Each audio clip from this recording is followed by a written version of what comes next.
So my first question is, what's the difference? This is what people are asking me. What's the difference between the old Atos and today's Atos? Yeah, so it's a great question. I think, we've got a long history, obviously. We've been around in business for about 50 years, French-based company that's become global over that period of time. I would tell you that the last 3 years have been the most eventful for us. Clearly, we had some turbulence that we were dealing with in 2024 with regards to our restructuring our debt. It really caused us to take a look at what we wanted to be moving forward, right? We decided that at that time to bifurcate the business, to break it into two parts, which one was focused on infrastructure, the other on application and consulting services and cybersecurity. Those plans went by the wayside. We had some changes of management, and they decided to keep the business together. So that's kind of the first foundational element of what was old and versus what we're going to be going forward. So preservation of those portfolio elements is really stock of what we will be going forward. I would tell you that 2025 was a year of retrenchment, right? So basically we got through the corporate debt restructuring. A lot of our clients were happy about that. Some were very, very nervous about our viability long term, even though we were we're in a circumstance where we're going to go out of business. But that being said, there was viable concerns about our longevity and our ability to deliver. I think the common thread there between old and new was the quality of service, even when we had our turbulence, was exceptionally good. And that's, I think, what preserved our client base for the new Atos moving forward. So 2025, a year of retrenchment. 26, now we're pivoting to growth. So in terms of the new Atos, we're modernizing our portfolio through Michael's efforts in cloud and modern infrastructure, digital applications, cybersecurity, cloud consulting. So all those elements of how we delivered quality service in the past are now being modernized to meet the demands of companies in today's world, which is very agentic AI focused, as we all know. Yeah, super. So let's segue to thank you for that. So my sense is this past year was a good year for you all. And just what I hear in the marketplace, you've done a couple of deals, you've expanded a few. Mike, you were there, then you were gone, now you're back. I'm thinking, in order for you to say yes coming back, they had to maybe let you do what you wanted to do. You had a master plan, and you're one of the sharper guys in the business. So is any of that true? And with what you're able to share, what has you excited? It sounded like you were, hard up looking for a job. So this has to be exciting for you to be here. Why is it exciting? It's an interesting question, one that Mr. Grunberg actually posed to me a couple times during my departure when Michael and I would chat about just state in the industry and how things were happening. The interesting for me to return was it gave me and is giving me the opportunity to finish a journey that never got completed. I go back to the old days when we thought about cloud and how that could be transformational for our clients. And to be quite honest, we missed that boat in a variety of ways. We never really got the value out of cloud that we should have. Because to Michael's point, we bifurcated the way the company tried to deliver cloud and infrastructure, when really cloud is meant to modernize and transform your infrastructure to provide greater velocity, speed, agility, and ultimately innovation. Right, so now coming back in the role that I have today, I'm really thinking about what are the macro trends driving the next generation of where we want to take our clients. In the old days, we had proprietary tooling when we did outsourcing. Today, with the advent of generative AI and agentic delivery models, we can actually leverage our clients' tools, what they have in place today, where they've made strategic investments and bets, and meet them where they are. So what it allows us to do is actually take a journey with our client, customize it, and then use agentic as the delivery model for them. What's super important is that this transformation of what we're going through with generative AI and agentic AI will create the next cloud boom. So as I think of what was core to our business before, our ability to manage mission critical infrastructure, cloud transformations. I now look at the next generation of how we do that and how we leverage cloud to accelerate our business. Great example, we're building technologies that help us transform the modern enterprise, what I would refer to as constant modernization, a capability we call the digital transformation engineer. So what it allows us to do as part of our standard scope is modernize your applications and infrastructure to modern stacks that help you take advantage of the R&D of the hyperscalers, the software houses that are out there, and business capabilities you need to deploy. The second is something that we refer to as digital engineer, which I'm super excited about. It is an agentic framework to deliver managed services. So in the past, when you would think about a managed service contract, there'd be really kind of 3 or 4 things that really prevented you from doing it.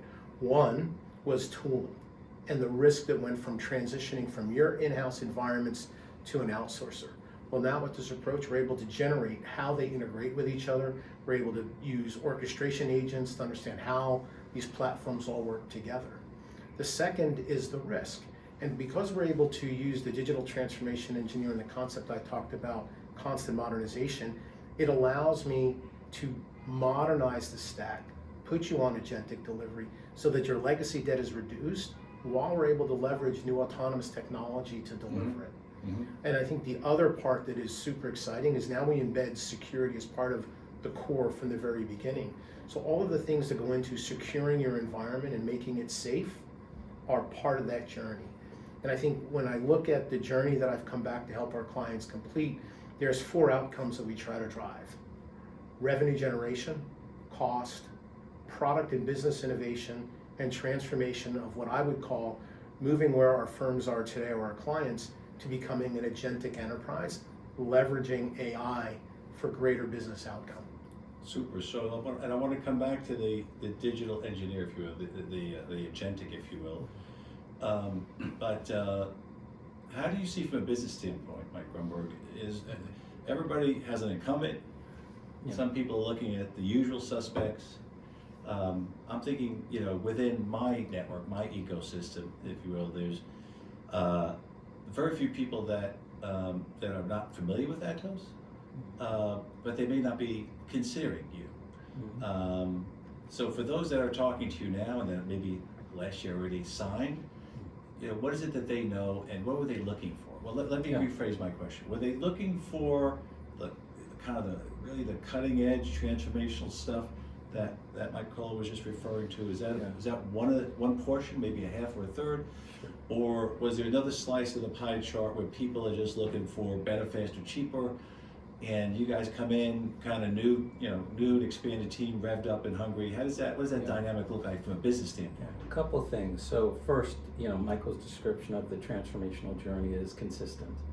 So you asked the question about old versus new. So the approach that we've taken with our clients is to ensure that we're taking them on a transformational journey from start of engagement to end of engagement. Because as you know, the dynamics of business change, and you've got to be able to evolve with your clients' needs as they develop over time. So that's been consistent. When Michael talked about how we're modernizing our portfolio to meet the needs of today and obviously take advantage of Agentic is clearly what's the differentiator now. I think from a business perspective, what clients are interested in is reliability. At the end of the day, they're looking for stability and consistency in how you deliver. Michael mentioned meet clients where they are, deliver where they are, no matter where they are. That is something we take a lot of pride in, given our global reach. If you're a user, in the U.S., you get a certain level of service that is consistent with your colleague in Brussels or wherever the case may be. So reliability is key, consistency is key. I think as well, our clients are looking for thought leadership, but many clients today I don't think are rushing into embracing AI to its fullest extent, because there's a tremendous amount of money to be made, a tremendous amount of savings to be made, but there's a lot of considerations that go into that. To do that in a way, in a method that enables you to govern AI and how you adopt it and how it impacts your business and how it impacts your employees is something that we see our clients taking some pause on. Now, there are other clients that have jumped right in, and those clients have gotten feedback. Some of our competitors may have embraced AI to, let's say, gotten over their skis a bit, Okay, right. promised a little bit more than they potentially could deliver, because there's a lot of unknowns with AI.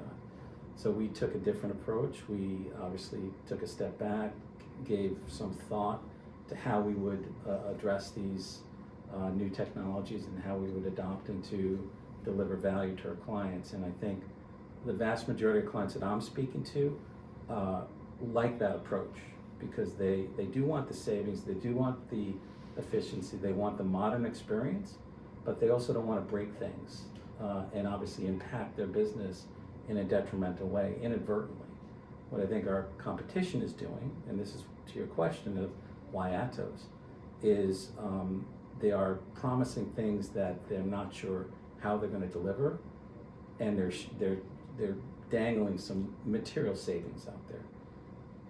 And the savings is great, but if the service degrades to the extent that it's not worth the value, then what have you really saved?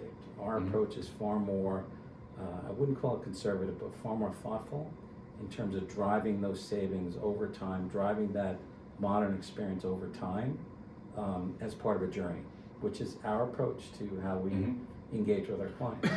So we switch to you personally. Everybody has your kind of chief deal guy, right? The company, if you will. Yeah. How would you describe your style? I'm always curious, kind of a deal guy. Everybody has their own style and philosophy. How would you describe your style and approach? I think the style of my team here in North America is we talk to our clients, and then we stop talking and we listen. We'll listen to what they're looking for, what they're trying to accomplish, and then take a step back and understand how we can align to what their strategies are and what their end game is. So I think it's very important that you allow the client to talk to you and you listen to really what they're trying to accomplish and align to that end game. Again, we're not here to just talk and have our clients listen to us like we know everything. Most times clients know a lot about what they're trying to accomplish. They just need some help to get there. Okay. So that's, I think, that's a good point. That's a good approach. So from a cutting edge and bleeding edge, Mike, I know you for a long time. You've always been the guy that knew kind of that cutting and bleeding edge. I'm curious, a two-part question. What is it that has you most excited as to what could be done today? And if you look out, pick a window, 24 months, which is like forever now, because things are evolving every quarter. But if you look out, let's say, to the near future, second part of my question, what has you excited? Maybe it's on your roadmap or not, but what has you excited about what's next? Let's start with interesting, exciting things today that you could bring to the table. I think interesting, exciting things that can be brought to the table today is the approach around constant modernization. Right? And that is embedding generative and agentic AI as part of the daily run of your apps infra and security. That's super exciting. And that's today. You can look at what we do, or not even just us, but other technologies that are out there. There's a lot of people that talk about how I can take a picture, put it in the cloud, and out pops an application for me. That's exciting. The negative to that needs to be managed is everybody in the business has now become a developer.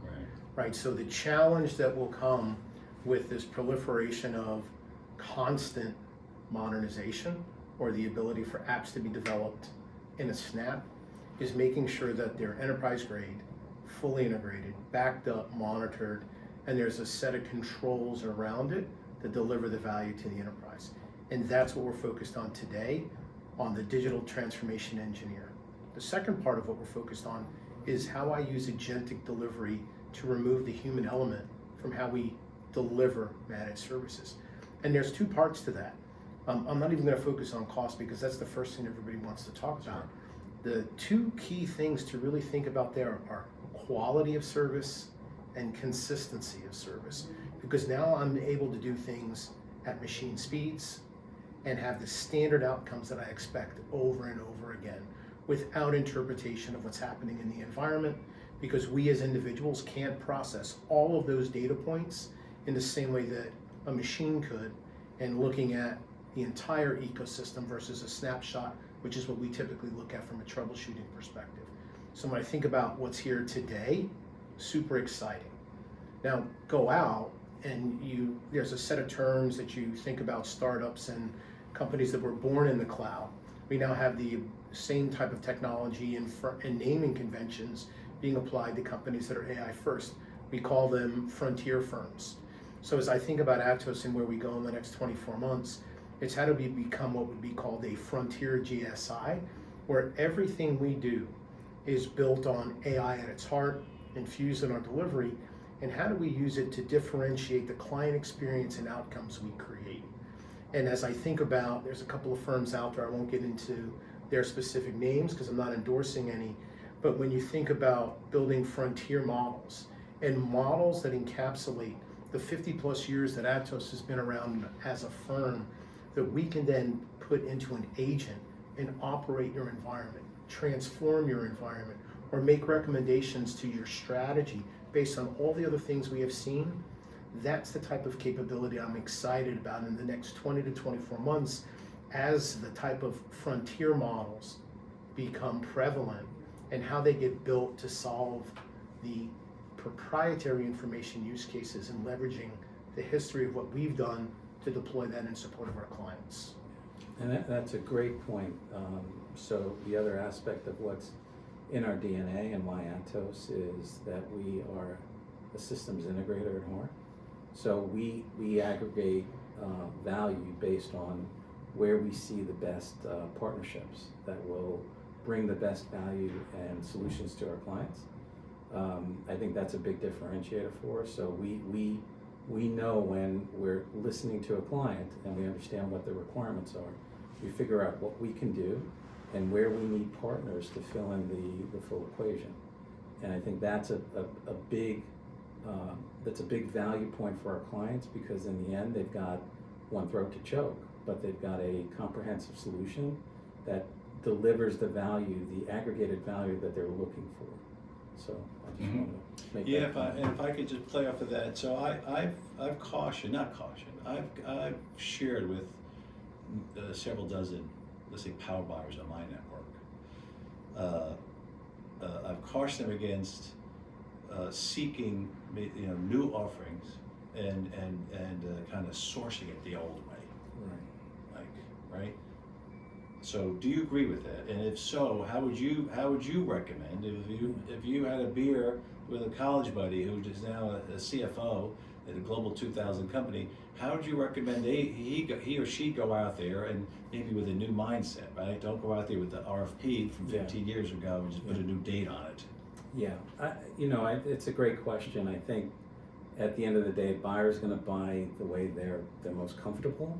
I think the more sophisticated buyers out there are taking a more comprehensive approach to how they're seeking out partners. Ones that can start that journey with them and then change and adapt as their requirements change. So I think they're looking for partners. The more sophisticated buyers are. I think you're obviously going to have a lot of companies out there that are looking to save money, and there's nothing wrong with that. We do that quite well too. But in the end, we're trying to focus on a combination of how we can deliver that value, how we can ensure that the customer is being treated at a level of quality that the company wants them to, and it's done in an efficient way.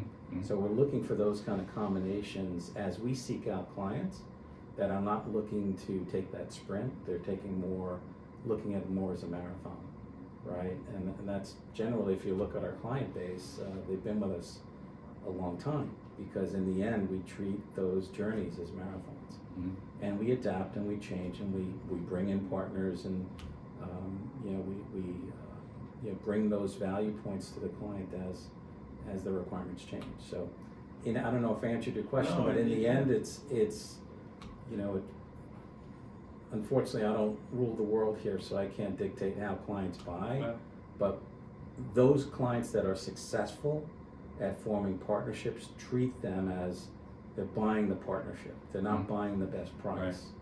And what I find is a lot of our competitors right now are dangling price, material, price benefits to our clients. And I'm hearing right now those clients that have bought, that they bid on that shiny, Yeah. price, they're not so happy with the quality of service. So we'll be revisiting some of those Okay, clients super. in the near future. Any additional commentary on that, on the new buyers versus the new approach versus the traditional? By the way, I agree with your pragmatic viewpoint on it. At the end of the day, many of them will do what they've always done, and that's not a challenge for you, obviously. Yeah. But maybe there's a handful that are embracing maybe the new approach. Have you seen it, or is that more a fantasy? Well, I think there's a new approach, and I think, to Michael's point, there are some sophisticated buyers trying to drive that. I think the question becomes, how do you contract in the new world, right? And I think if you look at the current models, it is all about discount against what a traditional managed service contract was. And I think that's because Agentic, everybody's looking at it and saying, well, if you got rid of 50% of the labor, I want 50% of that back as the person that bought your service. If you go back to the point I made about digital engineer earlier, it's consistency of service, quality of service, right? So when we think about agentic delivery, we have services that will open a P1 bridge, get everybody on, orchestrate the call, provide the documentation, make the root cause analysis, and recommend what needs to be done, purely from an agentic perspective. That created a restoration of service a lot quicker, if it even happened, right? So now there's greater value in it. So the question will become, how do you change the contracting dynamic to deal with generative and agentic AI that are embedded in the service? Because now it's no longer cost, labor arbitrage, putting it offshore, or even digital labor, which ERPA AI, you and I have spent time talking about that in the past, right? Which was RPA. The problem with RPA, it was scripted. So there was a expense that went with maintaining it. Now, if you couple generative agentic AI, that went out the window. So now, how do you contract to that new value model?